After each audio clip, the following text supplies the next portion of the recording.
Bismillahirrahmanirrahim. Assalamualaikum warahmatullahi wabarakatuh. Waalaikumsalam. Alhamdulillahirrahmanirrahim. Wassalatu wassalamu ala asrafil anbiya'i wal mursalin wa ala alihi washabihi ajmain. Amma ba'du.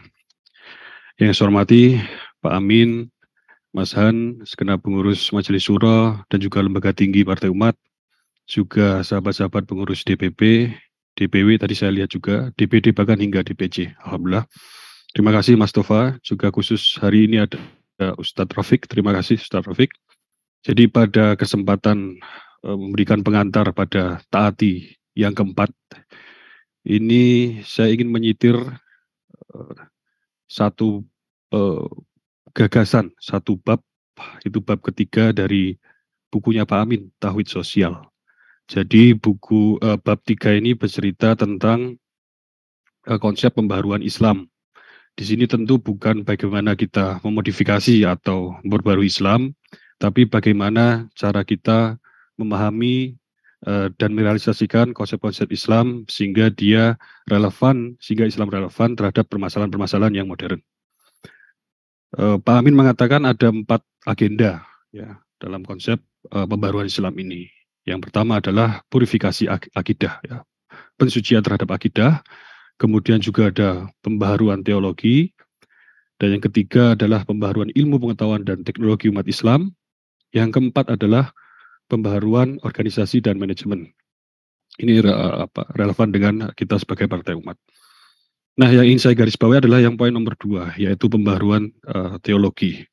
Di sini juga bukan kemudian meniadakan ya konsep diskusi ya keilmuan teologi yang sudah ada, tapi mengekspansi cakrawalanya. Jadi tidak hanya berhenti pada satu rutin yang di situ-situ saja, tapi di sini adalah maksudnya membumikan ajaran Islam sehingga relevan terhadap permasalahan-permasalahan yang ada di masyarakat, relevan terhadap permasalahan-permasalahan dunia modern, relevan terhadap pergantian zaman.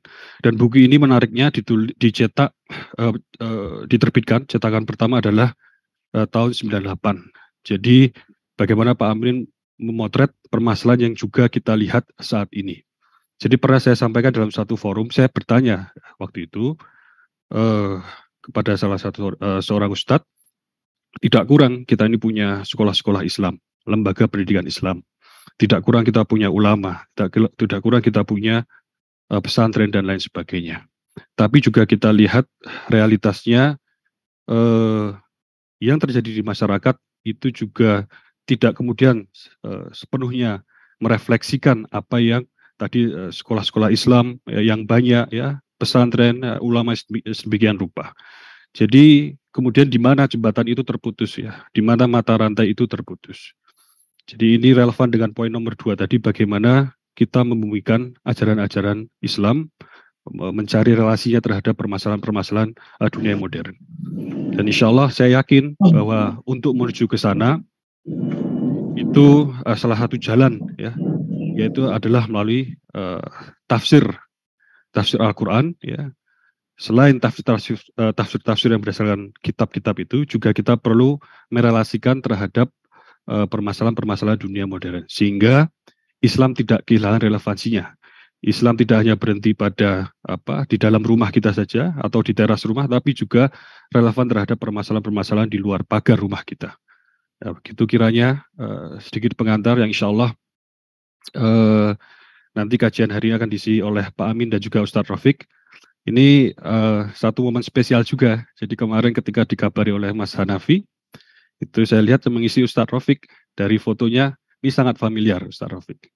Saya kemudian titip pertanyaan ke Mas Hanafi. Mas Hanafi, tolong tanyakan ke Ustadz Rafiq ini yang dulu pernah ketemu waktu di Belanda. Jadi waktu itu saya studi, beliau ada short visit kalau tidak salah.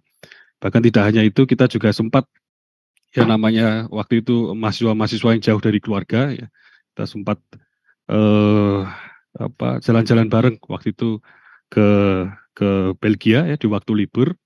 Nah ini mungkin Ustadz Rafiq juga masih ingat atau namanya masih ingat. Jadi ada momen yang lucu ketika kita, ya namanya orang Indonesia ya, jadi stereotip terhadap binatang anjing itu ya menggigit, mengejar ya, berbahaya begitu. Nah, kita jadi waktu itu habis keluar dari penginapan, lihat anjing mungkin bagi kita sebesar ya nggak kalah dengan serigala waktu itu ya besarnya. Akhirnya kita menuju mobil sewaan itu harus satu persatu bergantian berlari ya menuju mobil itu. Ya itu sedikit kenangan lucu-lucu bersama Ustaz Rafiq. Sekali lagi terima kasih dan insya Allah ini taati keempat. Kita berharap tentu ke depan taati selanjutnya kita semakin konsisten dan menjadikan ini salah satu forum berdiskusi untuk menambah keilmuan kita. Terima kasih, saya kembalikan ke Mas Tova. Assalamualaikum warahmatullahi wabarakatuh. Waalaikumsalam warahmatullahi wabarakatuh. Terima kasih Mas Ketua Umum. Rupanya saya pagi tadi sebelum jam 3 saya dapat banyak WA itu untuk izin karena hari ini bersamaan dengan reuni 212 di Masjid Atin. Jadi saya kira pagi ini memang teman-teman kita, sahabat kita banyak yang juga aktivis di 212. Jadi hari ini pada berangkat ke Aten sejak tadi sebelum subuh itu. Oke, kita lanjutkan. Berikutnya kami persilakan dengan hormat kepada Bapak Profesor Dr. Amin Rais, MA PhD untuk memberikan tausiah. Kami persilakan. Monggo Pak Amin. Assalamualaikum warahmatullahi wabarakatuh. Alhamdulillah alamin wassalatu wassalamu ala asyrafil anbiya'i wal mursalin wa ala alihi wa sahbihi ajma'in amma ba'd. Saya tadi mendengar bahwa yang akan mengisi setelah saya nanti Ustadz Rafiq ya.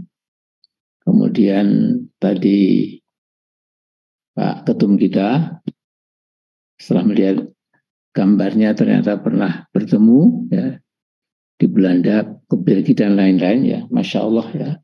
Dunia ini sangat sempit ya, sehingga kita makin menyadari bahwa nasib kita ya, tapi juga nasib agama kita ya,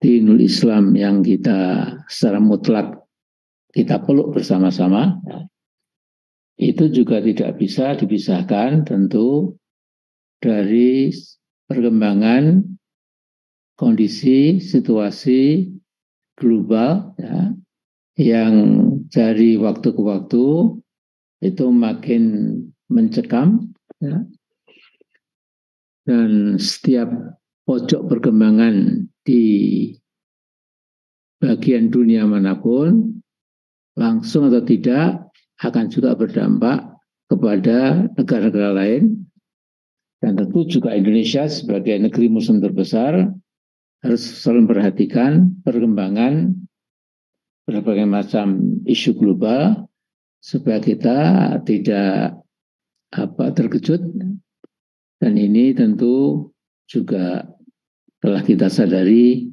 bersama-sama. Tadi Mas Tova mengingatkan bahwa hari ini ada reuni 212 itu. Dulu saya termasuk yang sangat aktif ya, naik ke mobil tronton ya, kemudian juga menyampaikan pesan-pesan Islam ke masyarakat luas, tapi umum khususnya kepada pemerintah atau rezim.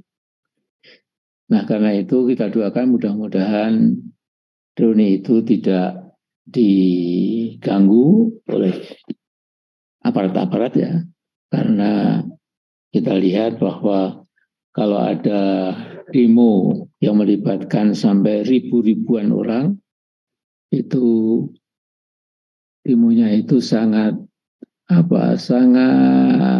santun ya, tidak meninggalkan sampah yang merusak pandangan mata kita, bahkan mungkin hanya rumput sedikit terinjak dan lain-lain. Alangkah bedanya dengan demo-demo yang dilakukan oleh bagian anak bangsa yang lain. Nah, sekarang ini saya akan memulai sedikit ya dengan membaca 2 ayat dari surat Al-Anfal, yaitu ayat 61 dan 62. Nah, saya seperti Ustadz Rafiq itu, kalau beliau lama di Mesir, kalau saya cuma 1 tahun di Mesir.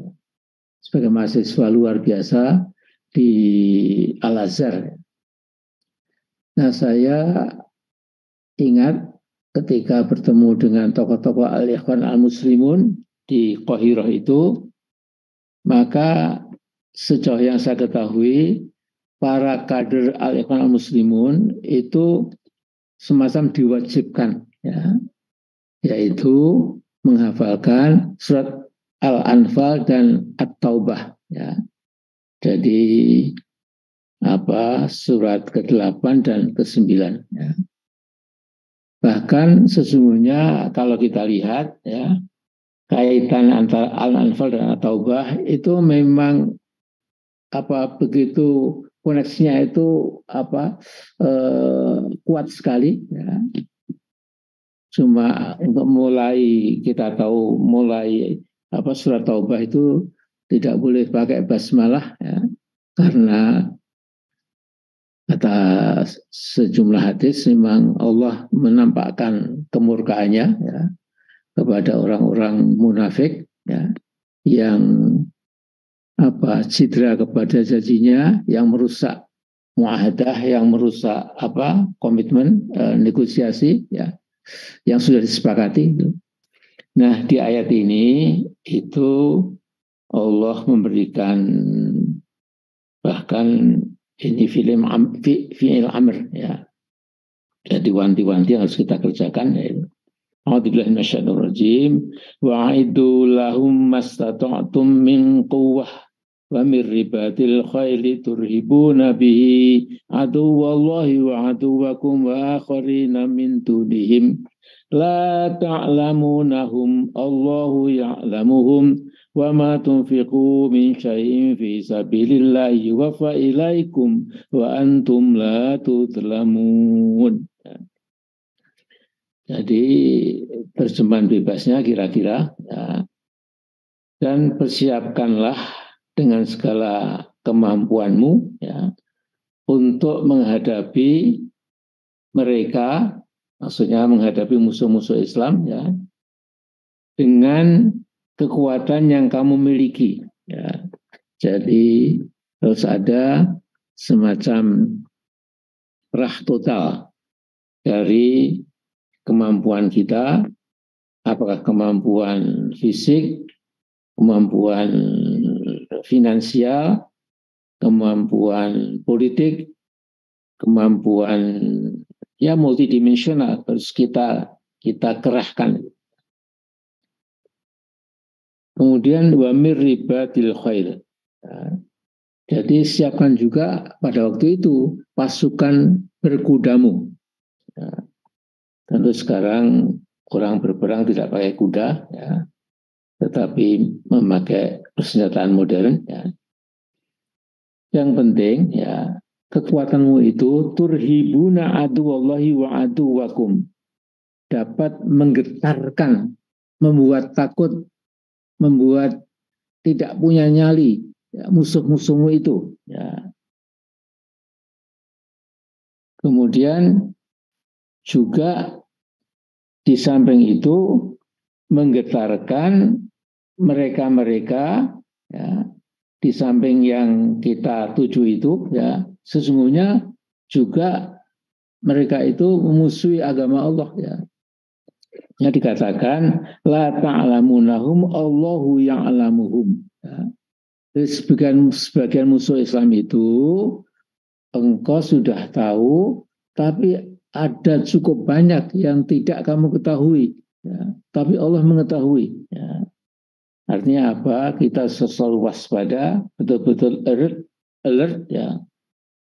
Nah, kemudian di sini itu dijelaskan wa ma tunfiqu min syai'in fi sabilillahi yuwaffa ilaikum wa antum la tudlamun. Kemudian apapun yang kamu belanjakan dalam bentuk yang kau miliki, ya uang, ya materi, ya fisik, ya dana, segala macam itu, ya, yang kau belanjakan di jalan Allah, pasti Allah akan menggantinya, ya. Allah akan memberikan imbalan, wa antum la tudlamun, dan engkau sekalian tidak akan terzalimi. Jadi saudara-saudaraku, ya, ini perintah untuk melakukan infak di jalan Allah, ya, dalam rangka membangun kekuatan umat Islam, ya, supaya dihormati, disegani, ya, bahkan ya ditakuti, ya, supaya mereka tidak memandang remeh, ya. Kalau kita itu remeh, kita du'afa, kita mustad'afin, ya, kita apalagi juga fuqara, baik fuqara dalam arti materi, apalagi fakir dalam arti pengetahuan, dalam arti wawasan dan lain-lain, ya, tentu tidak layak sama sekali, ya, bagi orang Islam itu. Nah, yang menarik, ya, di dalam istilah Arab modern, ya, yang namanya teror itu ternyata sama dengan kosakata dari ayat ini, yaitu irhab, ya. Jadi irhab, ya, teror, ya, itu ya dari kata rohaba yarhabu, ya. Nah, kalau arhaba atau rohaba itu artinya jadi rohaba itu takut, ya. Kalau arhaba atau rohaba, irhab itu artinya membuat takut, ya. Bahkan kalau dalam kamus Hans Wehr yang terkenal itu, di situ dikatakan arhaba itu terrorized, ya. Jadi kira-kira kekuatanmu itu harus, maaf ini, sampai menteror, ya. Bukan menteror dalam arti kita jadi teroris, naudzubillah min dzalik, bukan, ya. Tapi maksudnya Quran itu demikian tajam supaya kita ini membangun kekuatan sehingga musuh-musuh Islam itu terteror melihat kita bersatu, kuat, dahsyat, ya. Pendek kata minal aqwiya, ya, bukan minal du'afa, ya. Minal agniya, bukan minal fuqara, ya. Kemudian punya otoritas yang otoritatif, ya. Itu sesungguhnya yang menjadi tujuan mengapa Allah menfirman ayat ini, agar kita orang beriman itu tidak lemah, ya, tidak mengecewakan, ya, tidak menjadi bulan-bulanan dari umat yang lain, ya. Kemudian wa in janahu lis-salmi fajnah laha wa tawakkal 'ala Allah innahu huwas samiul alim, ya.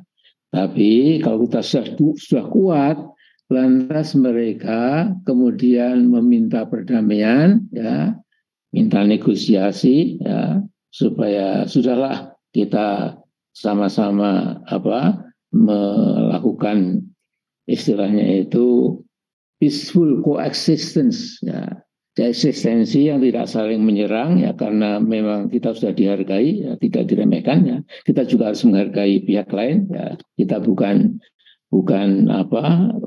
punya tradisi untuk menyerang, ya.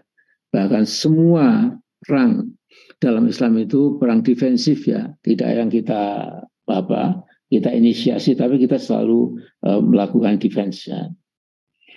Nah, kemudian kalau mereka minta damai, ya kita tentu, ya, mengapa tidak, ya. Tapi setelah damai itu tawakkal 'ala Allah, kita harus tawakul kepada Allah.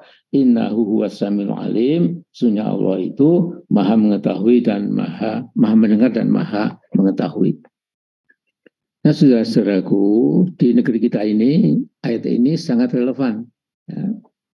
Jadi kita merasakan betapa umat kita ini supaya tidak jadi kuat, itu memang selalu ada kekuatan di luar, ya, yang kita ketahui, apa juga yang tidak ketahui, juga termasuk yang tidak ketahui, itu untuk melemahkan kita. Dan cara paling mudah memang memecah dari dalam. Ya. Jadi itu yang saya sangat khawatir. Ya. Mengapa menjelang Muktamar Muhammadiyah itu saya membuat video ya 3-4 menit, pendek sekali ya. Saya mengatakan jangan diintervensi. Ya. Saya mengatakan jangan memilih dua oknum. Ya. Cuma nama nggak mungkin saya sebutkan ya, yang terlalu sering ke istana ya, dan ke sebuah lembaga negara yang lain ya. Walaupun kemudian ini salah pahami oleh sebagian ya, mereka keliru itu, dianggapnya itu yang yang muda-muda ya, ketua pemuda Muhammadiyah sama satunya gitu. Jadi bukan itu ya. Tahu jalan itu sudah selesai ya. Tapi maksud kita serang melihat ke depan ya, terutama partai umat ini ya Allah ya. Saudaraku, para pimpinan, para kader dari seluruh tingkatan, ini memang kita awali betul-betul ya, supaya dari start kita bergerak dari kilometer kosong itu sampai entah sampai kapan ya, itu memang kita jadikan rujukan Quran dan Sunnah Nabi sebagai starting point kita ya. Karena tanpa itu ya, kita akan jadi layang putus ya. Makanya kalau saudaraku mendengar sekarang ini kan ada propaganda yang aneh ya. Jangan menggunakan politik identitas, apalagi politik keagamaan. Ya. Orang itu betul-betul ya tidak paham. Ya. Dia seperti burung beo, ya parroting, ya hanya mengulang-ulang ya kata-kata kaum sekularis dari barat itu ya, yang mereka itu sebenarnya punya racun ya, karena baru tahu kalau dunia Islam sampai paham keislamannya ya, kalau dunia Islam para pemimpinnya sampai tahu isi Al-Quran itu berbahaya ya. Sehingga ketika Gladstone Perdana Menteri Inggris ya, tahun abad 18-an itu mengirimkan tentara Inggris ke Mesir dan ke dunia Islam, itu wanti-wantinya ya jauhkan umat Islam dari Al-Quran ya. Jadi udah pintar sekali mereka itu, atau guru-gurunya juga paham sekali ya, sehingga mengatakan pisahkan ya umat Islam itu dari kitab sucinya, karena kalau sampai dirasuki oleh Al-Quran itu maka akan jadi umat yang mandiri, yang punya confidence, athiqah ala nafs, ya. Kemudian akan bergerak ke depan dengan mantap, ya.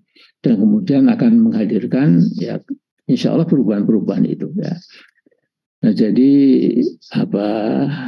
tanggal 3 nanti itu ada Cilaknas dan ulang tahun IJMI ya, di Jakarta. Ya. Kebetulan saya juga diminta cuma 10 menit tetapi ya untuk memberikan pemaparan peran Islam ya dalam kehidupan nasional itu. Nah, tapi apapun ya kita selalu bersyukur ya, bahwa tatkala mungkin sebagian teman kita, sebagian umat yang juga kita cintai itu mungkin sedikit agak cenderung lupa-lupa dikit lah ya.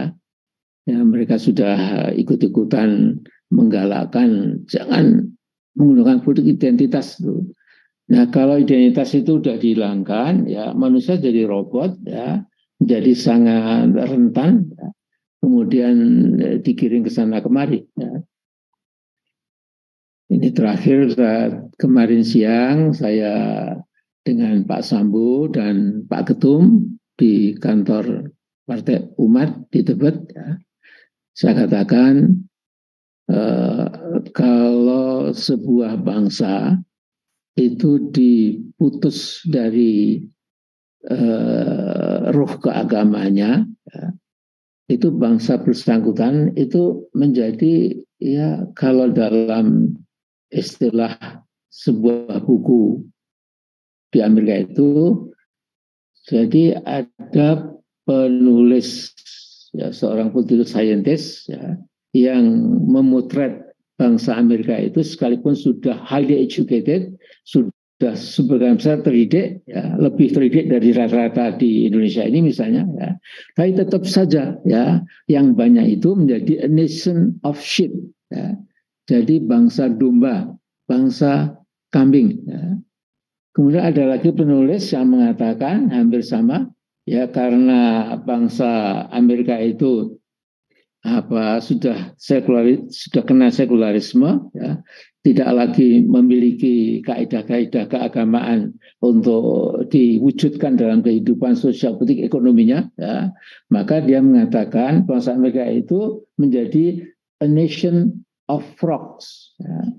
Jadi menjadi bangsa cebong, bangsa katak. Nah, ini tentu tidak kita ingin sama sekali kalau sampai kita mayoritas di Indonesia ini menjadi besar jumlahnya, ya, tapi kemudian menjadi semacam umat yang tadi, ya, yang kemudian kurang mulia, ya. Nah, saya kira itu dulu untuk menggiatkan dan menyemangati kita, ya. Ini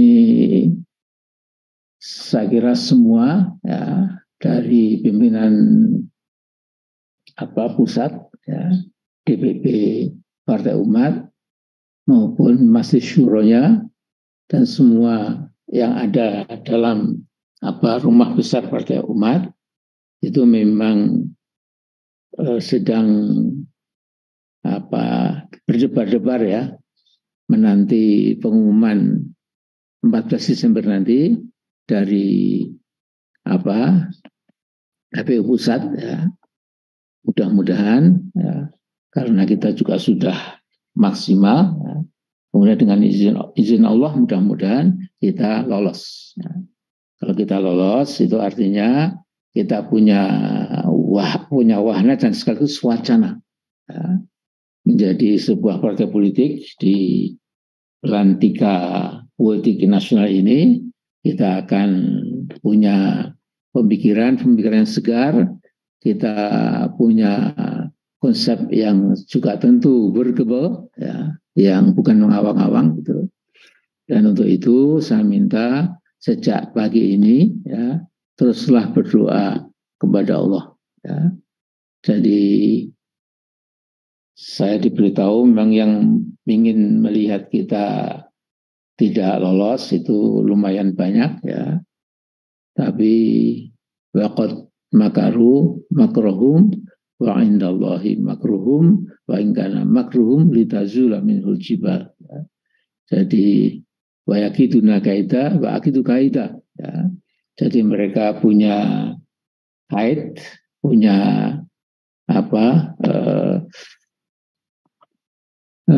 punya engineering, ya, punya segala macam makar itu, ya. Tapi Allah kan juga punya, gitu. Dan mudah-mudahan dengan izin Allah kita akan lolos. Saya itu dulu. Assalamualaikum warahmatullahi wabarakatuh. Waalaikumsalam warahmatullahi wabarakatuh. Terima kasih Pak Amin Rais, sepuh kita, memberikan tausiah yang sangat bermanfaat pada pagi hari ini. Baiklah, sahabat-sahabat kita seluruh Indonesia, saatnya kita mendengarkan ngaji utama akan disampaikan oleh Ustadz Muhammad Rafi Muzakir. Mungkin sedikit saya sampaikan profil beliau. Beliau mengenyam pendidikan di Middle Eastern Studies di Universitas Gadjah Mada dan Islamic Theology di Universitas Al-Azhar Mesir. Kemudian mendapatkan gelar doktor di Department of Religious Studies Arizona State University Amerika Serikat. Sekarang kalau tidak salah di Majelis Tarjih dan Tajdid Pimpinan Pusat Muhammadiyah. Beliau juga dosen di UMY, Universitas Muhammadiyah Yogyakarta. Dan tahun lalu kalau nggak salah sebagai ketua PCIM Amerika Serikat, nggak tahu sampai sekarang mungkin belum diganti karena 2 tahun kalau nggak salah jabatan beliau. Pagi ini kita akan mendapatkan tema yang sangat bagus, yaitu tafsir surat Al-Fatihah, Kitab At-Tanwir Majelis Tarjih Pimpinan Pusat Muhammadiyah. Kami persilakan Ustadz dan nanti ada tanya jawab di akhir ceramah pada pagi hari ini. Kami persilakan. Terima kasih Mas Mustafa. أعوذ بالله من الشيطان الرجيم بسم الله الرحمن الرحيم الحمد لله رب العالمين الرحمن الرحيم مالك يوم الدين إياك نعبد وإياك نستعين اهدنا الصراط المستقيم صراط الذين أنعمت عليهم غير المغضوب عليهم ولا الضالين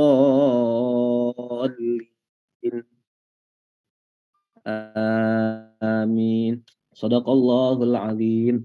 Assalamualaikum warahmatullahi wabarakatuh. Assalamualaikum. Alhamdulillah wassalatu wassalamu ala Rasulillah wa ala alihi wa ashabihi wa mawalah amma ba'du. Yang sama-sama kita hormati guru kita semua, guru bangsa Ayahanda Profesor Dr. Amin Rais, yang kita hormati sahabat saya Mas Ridho Rahmadi. Saya ingat momen dulu berada sama-sama di Belanda. Kebetulan saya ke Belandanya itu bulan-bulan terakhir Mas Ridho pulang ke tanah air, atau bahkan saya ingat Mas Ridho waktu itu sudah hampir berangkat ke Pittsburgh ke Amerika Serikat. Saya mungkin juga Mas Ridho masih ingat, saya ikut mengantar ke bandara itu. Dan alhamdulillah saya dapat banyak pengalaman dari Mas Ridho, karena Mas Ridho yang bisa nyopir dan nyopiri keliling Belanda, termasuk bukan hanya ke Belgia, ke Luxembourg. Saya baru tahu ada negara yang kecil yang hanya berupa kota gitu. Alhamdulillah pengalaman yang sangat memorable bagi saya, Mas Ridho. Mas Hanafi Rais yang kebetulan kemarin berkomunikasi dengan saya, moderator kita pada pagi ini Mas Mustafa, Bapak Ibu, para tokoh masyarakat, para alim ulama yang tidak bisa saya sebutkan satu persatu tanpa mengurangi takzim saya dan hormat saya kepada semuanya. Mudah-mudahan kita semua selalu Allah berkahi, mudah-mudahan selalu Allah beri petunjuk dalam kehidupan kita sehari-hari. Bapak Ibu yang Allah rahmati, saya ingin menyambut yang disampaikan oleh Pak Amin Rais tadi, guru kita semua dalam kata pengantar yang sangat bermanfaat dan inspiring tadi. Saya adik kelasnya, betul, saya adik kelasnya Pak Amin Rais. Jadi kalau Pak Amin Rais di Dirasah Khosoh, saya kebetulan mengambil S1 di Kuliah Syariah Islamiyah.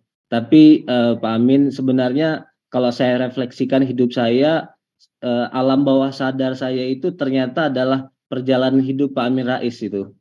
Jadi S1 saya ikut langkahnya Pak Amin Rais ke Al-Azhar. Kemudian S3 saya juga ikut langkah Pak Amin Rais ke Amerika Serikat. Mungkin di beasiswa yang sama, saya beasiswa Fulbright. Kemudian bidang yang saya kemudian tekuni juga bidang Islamic Political Thought dan mengajar di jurusan hubungan internasional.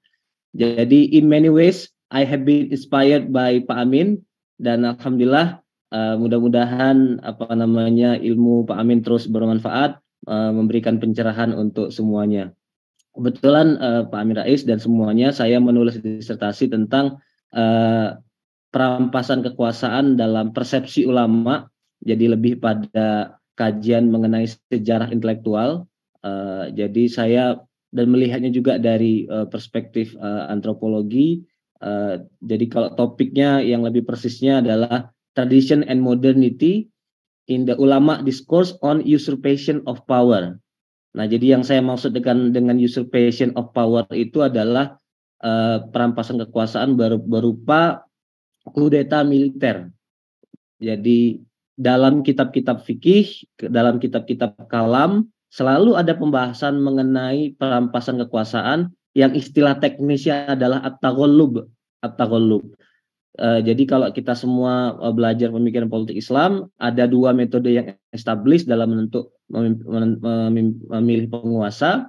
Yang pertama adalah metode istikhlaf, penunjukan seperti Abu Bakar menunjuk Umar, tetapi itu harus didahului oleh mekanisme musyawarah dulu. Abu Bakar memanggil sahabat-sahabat senior, kemudian ditunjuk.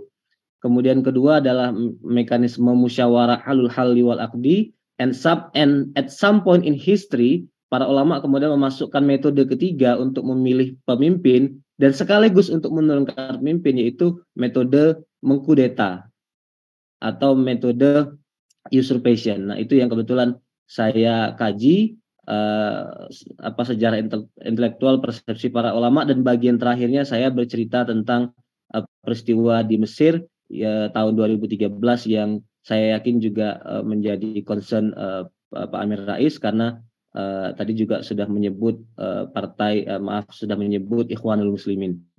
Nah, Bapak Ibu yang Allah rahmati, alhamdulillah saya juga terima kasih bisa bersilaturahmi dalam kesempatan ini. Topik yang akan saya sampaikan itu berkenaan dengan tafsir Al-Quran, khususnya bersumber dari satu karya, satu buku fenomenal yang dikeluarkan oleh PP Muhammadiyah, khususnya Majelis Tarjih, satu karya yang disebut dengan Tafsir At-Tanwir. Nanti pembahasan kita pada pagi ini akan mencakup dua hal. Pertama, saya akan memberikan gambaran dulu mengenai usul tafsir. Jadi metode penulisan tafsir ini supaya kita punya basic bagaimana memahami bukan hanya tafsir At-Tanwir, tapi juga memahami ayat Al-Quran secara umum. Dan di bagian ini juga ada dimensi filsafat ilmunya yang akan saya singgung. Kemudian yang menjadi bagian inti adalah bagaimana Muhammadiyah melalui Majelis Tarjih memberikan pemahaman atau memberikan penafsiran terhadap surat Al-Fatihah. Barangkali juga tidak akan semuanya bisa kita cover karena ini so deep, so profound. Mungkin hanya kalau kita punya waktu 1 atau 2 ayat bisa kita singgung dalam pertemuan sekarang. Nah, saya akan mulai dulu mengenai usul tafsir atau juga bisa disebut sebagai manhaj, sebagai metode penulisan tafsir At-Tanwir. Ini bisa kita baca di bagian pengantar yang tulis oleh Majelis Tarjih, dan ini menjadi panduan yang dikirim kepada seluruh tim penulis. Jadi para penulis berpatokan kepada manhaj yang disepakati ini. Jadi ada yang disebut dengan muqarabah atau pendekatan dalam menulis tafsir. Nah, pendekatan ini sebenarnya kontribusi Muhammadiyah dalam menulis tafsir, karena kalau kita baca tradisional tafsir tidak menyebut 3 istilah ini. Dalam menafsirkan Al-Quran, Muhammadiyah atau penulis kitab tafsir At-Tanwir itu menggunakan 3 pendekatan.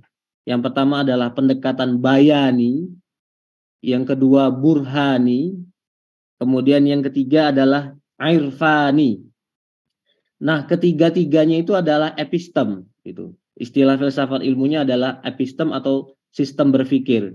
Istilah teknis, maaf saya menggunakan istilah-istilah teknis termasuk dalam bahasa Arab, an-nizam al-ma'rifi. Nah, kalau di dalam kajian filsafat ilmu dia dibahas di dalam bab mengenai epistemologi, gitu. Bab yang membahas mengenai sumber dan validitas ilmu. Kita sedikit mengenalkan satu persatu apa yang disebut dengan bayani, pendekatan bayani dalam menafsirkan Al-Quran.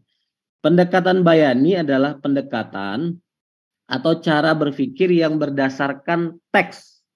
Teks di sini kalau dalam Islam tentu saja adalah Al-Quran wal Hadis. Cara berpikir yang berdasarkan nas. Jadi bayani artinya adalah scripture based epistemology, kira-kira begitu. Nah, dalam cara berpikir ini yang menjadi sumber pengetahuan adalah Al-Quran dan hadis itu sendiri, dan kedua-duanya dipahami menggunakan ilmu-ilmu alat. Itu. Ilmu-ilmu alat itu ya termasuk adalah kaidah-kaidah kebahasaan, kaidah-kaidah penafsiran, kaidah-kaidah hukum atau istilah teknisnya usul fikih gitu.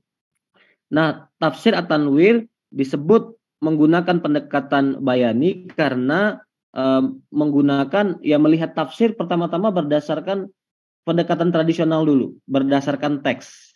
Jadi ada pendekatan bil ma'thur. Al-Quran harus ditafsirkan pertama-tama dengan Al-Quran dulu. Kemudian setelah itu ditafsirkan dengan as-sunnah, kemudian ditafsirkan dengan athar, aqwalus sahabi, juga termasuk dengan opini-opini para mufassir sebelumnya.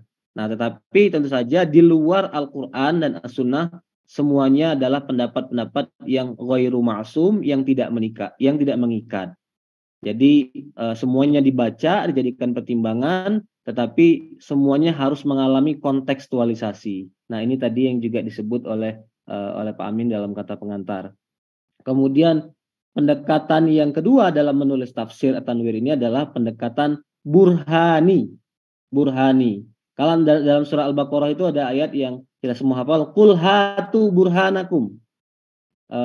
Katakanlah Muhammad, berikan burhan kalian. Nah, apa ini maksud dengan burhan? Burhan itu artinya adalah clear evidence. Clear evidence. Dalam istilah filsafat, ini disebut dengan apodiktik. Jadi metode berpikir yang tidak terbantahkan gitu. Jadi artinya burhatu burhanakum, tunjukkan bukti yang tidak terbantahkan lagi gitu. Challenge Al-Quran kepada orang-orang musyrik gitu. Beyond dispute. Nah, pendekatan burhani artinya pendekatan yang menggunakan cara berpikir empirisme. Jadi data-data lapangan dipakai, dipertimbangkan, termasuk juga bagian dari pengertian burhan adalah rasionalisme dan pendekatan filosofis. Terutama, maaf sekali lagi istilah teknis, dalam ilmu filsafat, silogisme, ada yang namanya muqaddimah kubro, muqaddimah sugro, an-natijah, premis mayor, premis minor, kemudian conclusion, itu disebut ilmu yang pasti. Contoh yang sering banget disebut itu adalah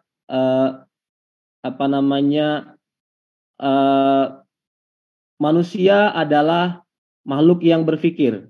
Sokrates adalah manusia, maka Sokrates adalah makhluk yang berpikir.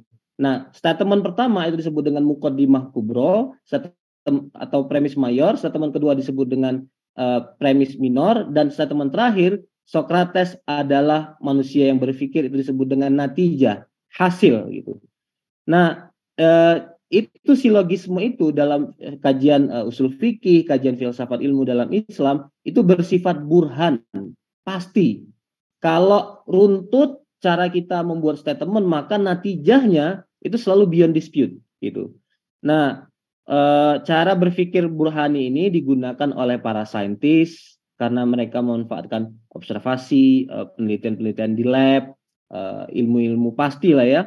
Kemudian digunakan oleh para filosof, terutama bukan yang berdasarkan spekulasi, ya yang berdasarkan ilmu logika, ilmu pasti, termasuk diantaranya adalah matematika, dan termasuk juga cara berpikir ini digunakan oleh para ilmuwan sosial humaniora, sosiolog, antropolog, karena mereka berdasarkan waqi' gitu. Nah, tafsir At-Tanwir menggunakan pendekatan burhani dalam in the sense that menggunakan masukan data dari bidang sains dan ilmuwan sosial humaniora. Ketika Al-Quran atau penafsir menafsirkan ayat dalam surah Al-Baqarah mengenai ba'udoh, innallaha la yastahi ayyadhiba masalam ma ba'udotan gitu. Allah tidak akan malu-malu membuat perumpamaan bahkan makhluk yang sangat kecil yang kalian anggap hina, yaitu berupa ba'udoh.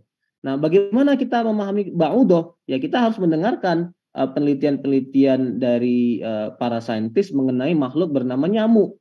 Nanti pada saatnya ketika akan bicara tentang nahl, kita harus mengembrace temuan-temuan terbaru, mengapresiasi ilmu pengetahuan. Dan saya kira ini tadi yang menjadi poin dari pengantar Mas Ridho yang ditulis oleh Pak Amir Rais di Tauhid Sosial tahun 98, bahwa agenda umat Islam itu salah satunya adalah pengembangan ilmu pengetahuan. Dan itu menjadi semangat spirit Majelis Tarjih Muhammadiyah. Tafsir harus sesuai dengan perkembangan keilmuan dan harus mengakomodir itu gitu. Tapi tentu saja ada diskusinya, ada batasan-batasannya, ada dawabitnya, karena juga ilmu pengetahuan itu ada yang sifatnya spekulatif, ada yang artinya belum proven gitu. Nah, hal-hal yang masih ongoing proses, yaitu don't force, jangan dipaksa supaya dia ada dalam Al-Quran gitu, dalam pemahaman kita mengenai Al-Quran. Itu pengertian burhani. Kemudian ketiga, pengertian irfani atau pendekatan irfani dalam menafsirkan Al-Quran. Nah, ini pendekatan irfani artinya adalah cara berpikir dalam melihat kehidupan, dalam melihat waqi', dalam melihat realitas yang didasarkan pada intuisi, pada ilham, dan arahan langsung dari Allah Subhanahu wa Ta'ala. Jadi, kalau yang sebelumnya tadi burhani, bayani, itu sesuatu yang muktasabah, yang acquired gitu, kita cari, kita pelajari. Nah, kalau irfani itu berada di luar kuasa kita. Dia disebut juga dengan laduni karena Allah lemparkan, tiba-tiba ada di dalam hati kita gitu. Nah, disebut tiba-tiba juga sebenarnya melalui proses. Prosesnya apa? Bagaimana kita bisa mendapatkan inspirasi, mendapatkan ilham dari intuisi? Caranya, kalau kita mengacu kepada rumusan Imam Al-Ghazali dalam Ihya Ulumuddin, kita harus melakukan riyadhatun nafas. Kita harus melakukan pendisiplinan jiwa, pembersihan diri, akhlak-akhlak buruk kita tanggalkan. Kemudian harus juga dikuatkan dengan bodily practice, bodily movement, ibadah-ibadah yang menggerakkan fisik kita. Jadi orang mau sholat itu nggak mungkin mengabaikan sholat 5 waktu, nggak mungkin mengabaikan naik haji yang ada masyakohnya, ya kemudian tidak mungkin juga tidak puasa, karena kesolehan itu harus berasal dari bodily movement tadi. Kesolehan itu bukan hanya interiority manusia aja, bukan hanya urusan hati manusia, tapi juga urusan exteriority.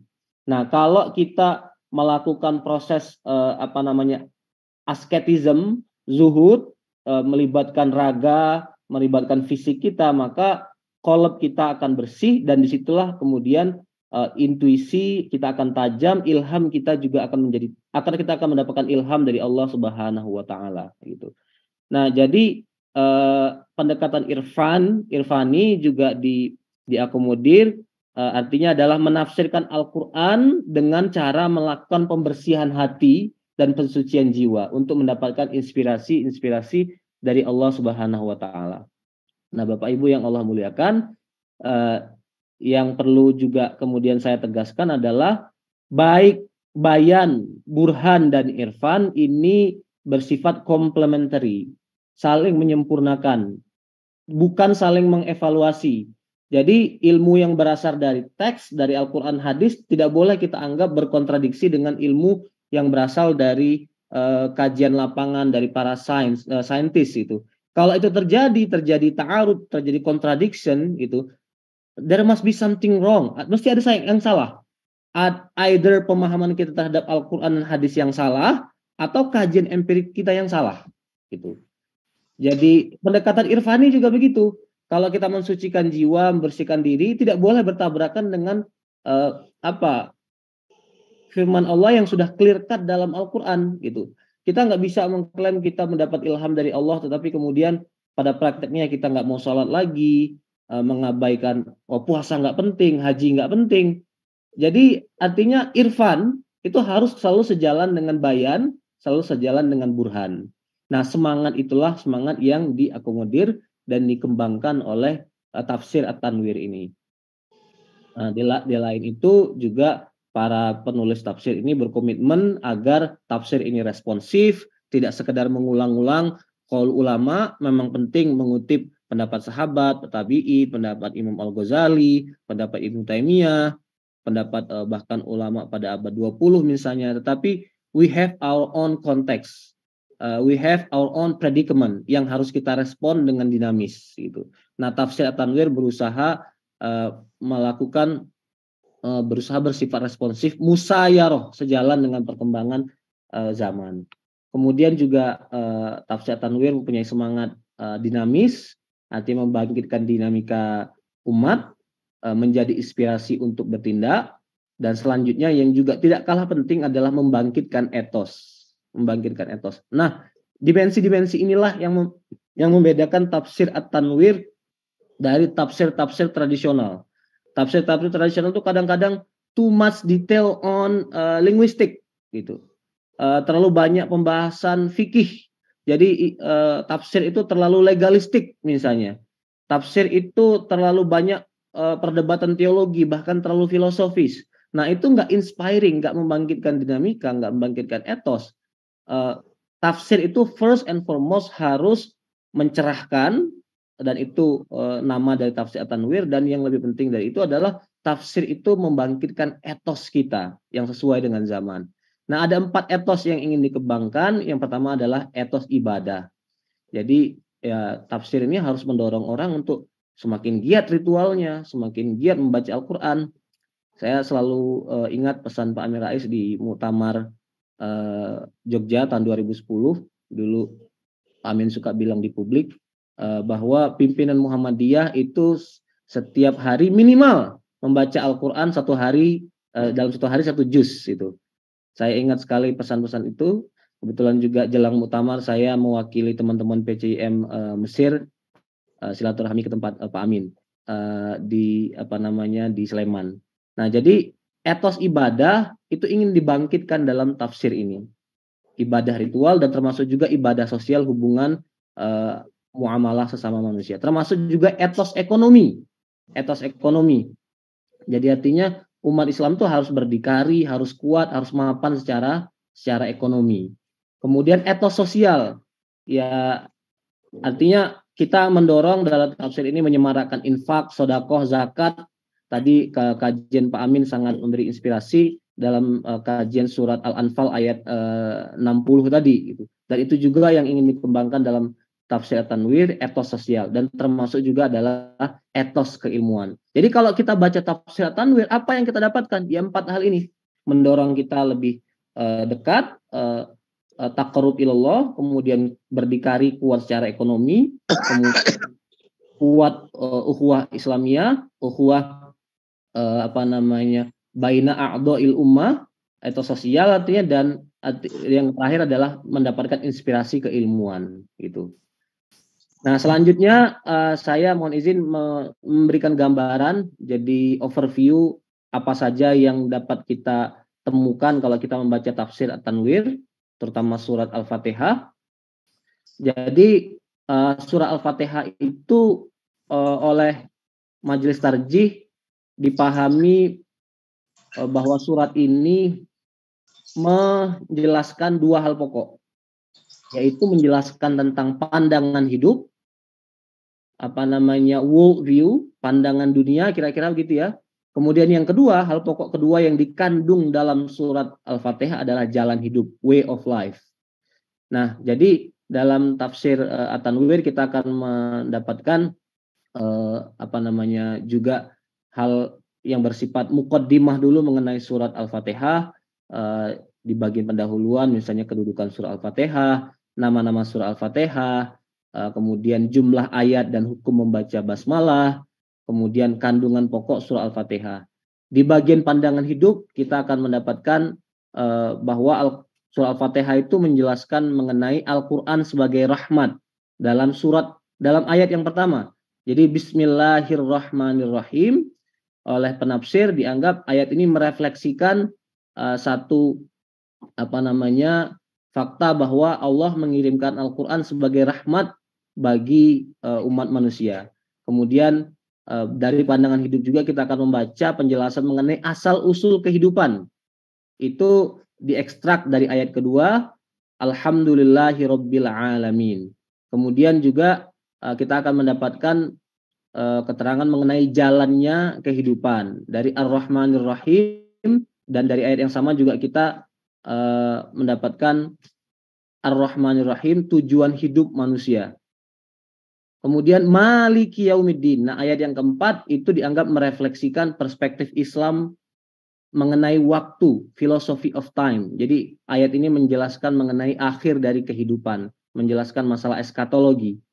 Dan bagian jalan hidup menjelaskan mengenai pengabdian kepada Allah, iyyaka na'budu wa iyyaka nasta'in. Kemudian ayat ke-6-nya, ihdinas siratal mustaqim. Bagaimana kita mengisi kehidupan kita dengan beribadah kepada Allah. Dan ayat terakhir, siratal ladzina an'amta 'alaihim ghairil maghdubi 'alaihim waladdallin. Amin, itu menjelaskan mengenai hasil dari pengabdian kita kepada Allah Subhanahu wa taala. Nah, itulah bagaimana surat Al-Fatihah dipahami dengan skema oleh penulis tafsir At-Tanwir. Saya ingin sedikit going beyond tafsir At-Tanwir untuk sekedar memperkaya kita. Ada klasifikasi lain tentang surah Al-Fatihah. Biasanya surah Al-Fatihah itu dibagi ke 3 bagian. Jadi secara tradisional biasanya surah Al-Fatihah itu dibagi, pembahasan pertama mengenai tentang sifat Tuhan. Dari Bismillahirrahmanirrahim sampai Maliki Yaumiddin itu menjelaskan tentang who God is. Gitu. Kemudian bagian kedua menjelaskan hubungan manusia dengan Tuhan. Iyyaka na'budu wa iyyaka nasta'in. Kemudian bagian terakhir, bagian ketiga, menjelaskan tentang doa manusia kepada Tuhan dan jenis-jenis manusia. Ihdinas shiratal mustaqim shiratal ladzina an'amta 'alaihim ghairil maghdubi 'alaihim waladdallin. Amin. Nah, selanjutnya yang juga relevan untuk saya sampaikan juga sekedar sebagai reminder, tazkirah kepada kita semua, karena surat Al-Fatihah sudah ada dalam memori kita sejak lama, jadi kita sudah banyak sekali mengikuti kajian-kajian mengenai surat Al-Fatihah, membaca tafsir-tafsirnya. Jadi what I have been saying is just a reminder for us. Selanjutnya mengenai kedudukan surat Al-Fatihah. Kedudukan makanatu suratil Fatihah fil Quran.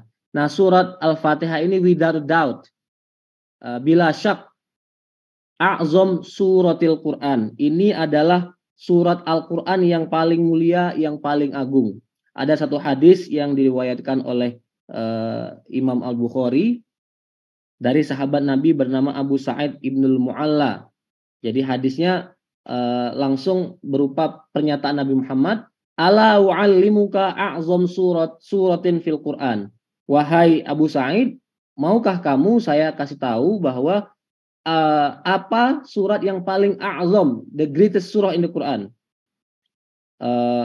Qabla an takhruj minal masjid, sebelum kamu keluar dari masjid ini. Fa akhadha biyadi, kemudian dia memegang tangan saya, kemudian falamma an aradna an nakhruj, sampai ke ujung pintu mau keluar, dia mengingatkan lagi, qultu ya Rasulullah, wahai Rasulullah, innaka qulta lau'allimannaka a'zam suratin minal Quran. Tadi katanya akan mengajarkan saya surat yang paling agung dalam Quran. Qala, kata Nabi Muhammad, hiya alhamdulillahi rabbil alamin, yaitu surat Al-Fatihah yang ayat keduanya berbunyi alhamdulillahi rabbil alamin. Nah, di antara bukti yang lain, dalil yang lain yang menunjukkan keagungan surah Al-Fatihah sebagai surat paling agung dalam Al-Quran adalah pernyataan dalam hadis Nabi bahwa sholat tidak akan sah kalau tidak dibaca di dalamnya surat Al-Fatihah. La sholata liman lam yaqra' bi fatihatil kitab. Jadi kalau kelupaan berarti kita kehilangan rukun dan sholatnya batal, harus diulangi lagi sehingga kita membaca Al-Fatihah. Nah, Bapak Ibu yang dimuliakan Allah, kemudian nama-nama dari Al-Fatihah. Imam Asyuyuti sebenarnya membuat list 25 nama dari surah Al-Fatihah. Dari mana nama-nama ini muncul? Dari mana nama-nama ini kemudian kita dapatkan? Sebagian besar dari nama-nama Al-Quran adalah nama-nama yang disematkan oleh manusia, oleh sahabat Nabi, oleh para ulama. Jadi dia tidak tauqifi. Tidak semua nama-nama Al-Quran itu tauqifi, nama yang langsung diberikan oleh Allah. Walaupun juga sebagian kecil nama-nama surah Al-Fatihah dan nama-nama surat yang lain itu adalah bersifat tauqifi, artinya Allah langsung yang memberi nama. Nah, di antara 25 nama itu yang paling populer, yang paling pokok adalah 6 nama ini. Yang pertama adalah Al-Fatihah. Dan kita semua tahu artinya the opening. Kenapa disebut the opening? Karena Al-Fatihah itu seperti kata pengantar dari keseluruhan isi Al-Quran. Karena semua buku pasti ada khutbatul kitabnya. Berarti ada kata pengantar penulisnya. Nah, kata pengantar dari Al-Quran adalah surat Al-Fatihah ini. Yang kedua juga disebut Al-Fatihah karena dia mempunyai kemampuan untuk membuka hati manusia, gitu. Membuka hati manusia. Dan kemudian yang selanjutnya disebut Ummul Quran atau Ummul Kitab. Ummun itu sering diterjemahkan sebagai ibu, padahal maknanya lebih luas daripada ibu. Maknanya juga bisa induk. Atau bahkan ummun itu maknanya adalah intisari, the gist. Jadi Al-Fatihah itu adalah the gist of the Quran, intisari dari Al-Quran. Karena dalam surah Al-Fatihah ini kita membaca hal-hal yang pokok dalam Al-Quran. Ada mengenai Al-Quran itu sendiri, mengenai tauhid, keimanan pada Allah, mengenai hari akhir, risalah Nabi Muhammad, perintah beribadah, kisah umat-umat terdahulu. And the rest of the Quran is just a commentary on surah Al-Fatihah. Gitu. Jadi sekali lagi kenapa disebut sebagai Ummul Kitab? Karena dia intisari, the gist of Al-Quran. Disebut juga sebagai intisari, sebagai ummun, karena dia menggabungkan antara dua jenis ibadah. Satu adalah ibadah zohir, dan kedua ibadah batin. Ibadah itu kan adalah yang bersifat jawarih, dilakukan oleh organ tubuh kita, dan yang lebih penting itu adalah ibadah qalb. Dan itu di cover dalam surat ini, dalam ayat Iyyaka na'budu wa iyyaka nasta'in. Na'bud, beribadah, itu mengacu kepada jawarih. Kemudian nasta'in, meminta tolong kepada Allah, itu ibadah batin. Gitu. Nah juga disebut sebagai the gist, sebagai intisari dari Al-Quran karena dia merangkum 3 pilar ibadah. Apa saja 3 pilar ibadah itu? Pertama adalah love. Jadi ibadah kepada Allah itu harus didasarkan kepada cinta. Cinta dulu. Dari mana kita tahu bahwa Al-Quran mengajarkan cinta dalam beribadah? Dari kalimat Alhamdulillah. Kita memuji Allah berarti kita memulai segala sesuatu dengan kecintaan kita kepada Allah. Nah, pilar kedua dari ibadah adalah hope. Artinya adalah ar-roja. Dari mana kita mengekstrak ada ar-roja dalam Al-Quran? Dari ayat Ar-Rahman Ar-Rahim. Allah yang maha pengasih dan maha penyayang. Dan yang ketiga, pilar terakhir yang nggak bisa dipisahkan dari 2 pilar sebelumnya adalah fear atau khauf. Jadi Al-Quran atau ibadah itu selalu terdiri dari 3 unsur itu. Satu unsur cinta, unsur harapan yang sangat besar kepada Allah, dan yang terakhir adalah unsur rasa takut kita, khauf dan khosyah kita kepada Allah Subhanahu wa taala. Dan unsur khosyah ini kita ekstrak dari ayat yang berbunyi Maliki Yaumiddin gitu. Nah, Bapak Ibu yang dimuliakan Allah, saya lanjutkan. Nama lain dari surah Al-Fatihah adalah As-Sab'ul Mathani. As-Sab'ul Mathani. As-Sab' artinya adalah 7 ayat. Mathani yang often repeated. Yang 7 ayat yang selalu terulang-ulang. Dan nama As-Sab'ul Mathani ini bukan nama dari para ulama. Ini tauqifi. Nama yang diberikan oleh Allah langsung. Ada dalam surah Al-Hijr ayat 87. Walaqad atainaka sab'am minal mathani wal Qur'anal azim. Wahai Muhammad, telah kami berikan kepada engkau 7 ayat yang diulang-ulang, dan kemudian kami berikan keseluruhan ayat Al-Quran yang agung. Gitu. Dan frequent repetition, pengulangan yang sangat sering ini, itu is not comparable to others. Nggak ada bandingannya di seluruh dunia. Bayangkan kita sehari saja paling tidak ada 17 rakaat. Gitu. Kita baca surat Al-Fatihah itu kalau kita hanya sholat wajib. Dan yang membaca Al-Fatihah itu bukan kita seorang diri, tapi miliaran umat manusia di seluruh dunia, di seluruh bagian penjuru dunia. Makanya makna As-Sab'ul Mathani adalah 7 ayat yang dibaca berulang-ulang oleh manusia dan setiap saat di setiap waktu. Dan ini hanya terjadi pada Al-Quran, khususnya surah Al-Fatihah, tidak pada surat-surat yang lainnya. Juga disebut sebagai Al-Asas karena dia fondasi, disebut sebagai Asy-Syifa karena dia dapat menyembuhkan fisik dan menyembuhkan hati manusia, dan juga disebut sebagai Alham, surat pujian karena dalamnya kita memuji Allah Subhanahu wa taala. Nah, Bapak Ibu yang Allah muliakan, saya mohon izin menyelesaikan satu ayat saja dalam kajian ini, yaitu Bismillahirrahmanirrahim. Mungkin sisanya bisa kita lanjutkan dengan tanya jawab, karena kalau dijelaskan semuanya waktunya kita tidak mencukupi. Bismillahirrahmanirrahim. Nah, pertama-tama saya mau menyebut dulu satu fakta bahwa semua surat di dalam Al-Quran selalu disebut dengan Bismillah. Kecuali satu surat, surat ke-9, yaitu surat At-Taubah. Kalau kita buka mushaf, ini satu-satunya surat yang di bagian headingnya tidak kita jumpai Bismillahirrahmanirrahim. Kenapa surat At-Taubah tidak mencantumkan Bismillah? Karena di dalamnya Allah mengisahkan orang-orang kafir dan orang-orang munafik. Nah, di dalamnya ada cerita orang-orang yang buruk akhlaknya, buruk akidahnya. Sementara Bismillahirrahmanirrahim itu kan kandungannya adalah rahmat Allah. Rahmat itu artinya juga ketenangan, kebaikan, keamanan. Orang kafir, orang munafik itu menurut para ulama tidak layak mendapatkan rahmat, tidak layak mendapatkan rahmat dari Allah Subhanahu wa taala gitu. Jadi itu penjelasan para ulama kenapa surah At-Taubah tidak mencantumkan Bismillahirrahmanirrahim. Nah, kemudian apa makna dari Ar-Rahman Ar-Rahim?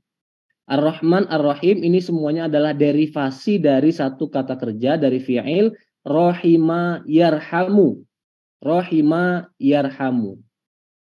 Yang terjemahkan memberikan kasih sayang, memberikan kebaikan, mercy, blessing gitu. Nah, apa makna dari rahima yarhamu atau makna dari memberikan kebaikan gitu. Kita bisa membuka satu kitab Mu'jam Mufradatil Quran ditulis oleh Ar-Raghib Asfahani. Dia mengatakan bahwa rahima yarhamu itu artinya adalah riqqatun taqtadil ihsanu ilal marhumi. Sekali lagi, rahmah, memberikan rahmat artinya adalah riqqatun taqtadil ihsanu ilal marhumi. Artinya memberikan kebaikan untuk memberikan manfaat kepada orang yang diberikan kebaikan. Jadi rahmat itu bukan sekedar kebaikan. Karena kadang-kadang orang berbuat baik tapi untuk dirinya sendiri gitu. Untuk benefit yang kembali kepada dia. Ada agenda, ada interest. Tapi rahmat itu maknanya adalah berbuat baik tapi tujuannya adalah memberikan manfaat kepada orang yang kita beri pertolongan, orang yang kita berikan kebaikan.